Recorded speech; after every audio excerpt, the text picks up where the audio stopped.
It's not about what happens to you. No one escapes adversity. No one lives free of discomfort or misfortune or struggle. No, it will always be about what you do with what happens to you. In other words, it's not the event, it's the response. Not the obstacle, but the ability to navigate around it. Not the wave, but the ability to ride its momentum to something greater. It is not what happens to you, it is what you do about what happens to you. The famous Roman emperor and Stoic philosopher Marcus Aurelius said, "You have power over your mind, not outside events. Realize this, and you will find strength." And I think this realization comes down to the fact that there is always a way. Buried underneath it all, something powerful to leverage. But getting to the value calls for a rewiring.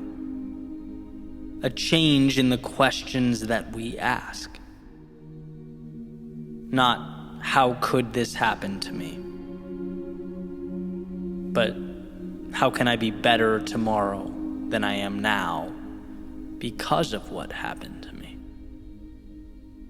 Not, can I still be that person or accomplish what I set out to? But, I am that person. Now how will I adjust my path so that I get there? We're operating within a world of value, limitless opportunity. The difficulty simply pushes us to that value faster, expedites the process. It forces us to open our eyes and see that the world works for us. So you take, for example, the fear of starting something new. That fear, it doesn't have to be an endpoint or a red light indicator. Fear doesn't mean you're not qualified or prepared or equipped. It simply lets you know that you have finally acquired the courage to step out of the safety of the only world you knew and into the turbulence of growth, onto the path of something better. And where it's easy to move away from that feeling, to turn your back on the chaos and retreat to something simpler, maybe something more predictable or contained. What if you viewed the fear as the price that we all have to pay to pull the curtain back on the best things life has to offer?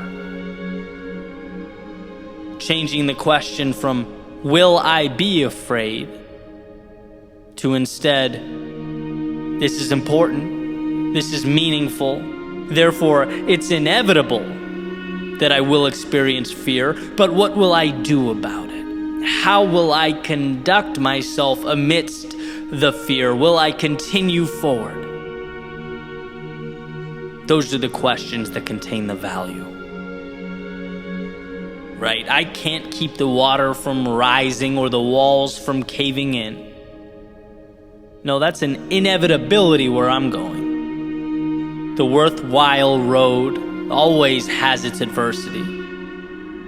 But will I use that water to learn to swim? The walls to climb, to adapt and scale? What will I make of this? That's the question that becomes the difference. And sure, you could stay away. You could choose not to take the path that presents the danger and the turbulence. You could attempt to contain the world around you by simply refusing to experience it. But then, of course, you become presented with the question, Why intentionally refuse to cash in a winning lottery ticket? Why diminish your gift in such a way? If it's not what you look at, it's what you see. Why see the world as an adversary? Why see yourself as less than you are? The saying goes, when you fight for your limitations, you get to keep them. You'll never exceed the person you've decided yourself to be. And yes, the world can feel intimidating. It's unknown. You in many ways can't control the characteristics that make life what it is, but you can always control you. Just like you can't control the wind, but you can adjust your sails. You can't control the tides, but you can predict and plan and execute accordingly. You control you, and that is where the power is. And of course, there's going to be times where that's hard to see, when it's not your first instinct to find the value. Take, for an example, a change, a loss, the end of a relationship, the point where people tend to feel their lowest. It hurts to have something and lose it. To have what you were once so sure about challenged, what you once believed in called into question.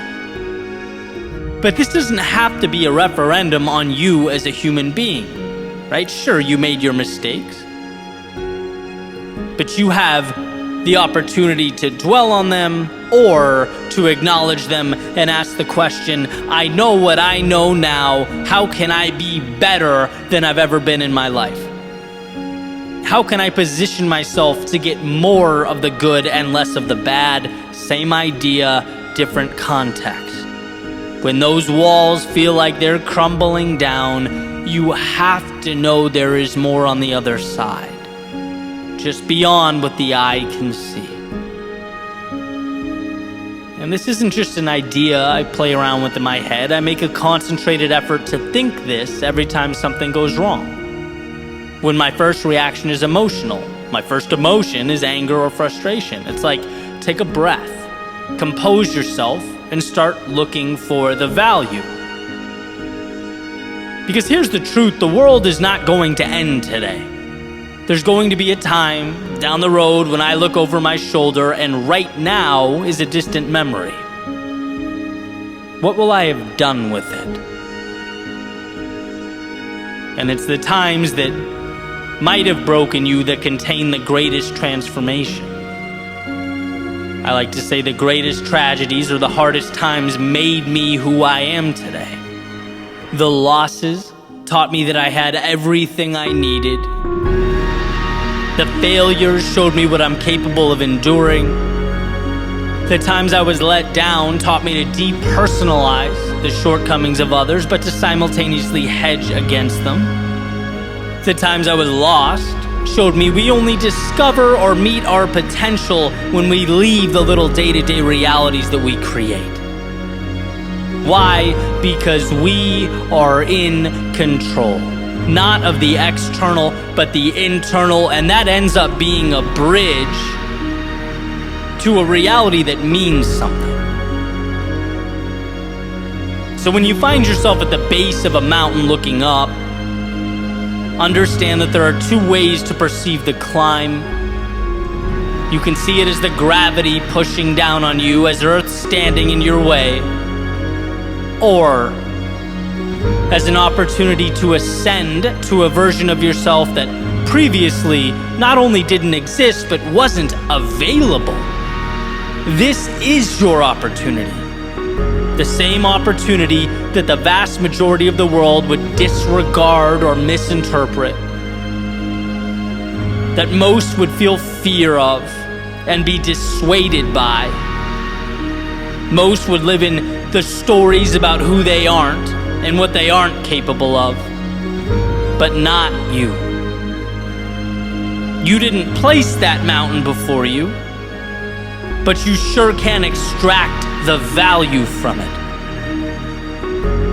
All you have to do is decide that you're capable, and that the meaning and the value and the freedom of tomorrow means more than the discomfort of today. If you allow that for yourself, you will become truly unstoppable. Not because the path simplified or got easier, but because the traveler trusted himself to walk down it.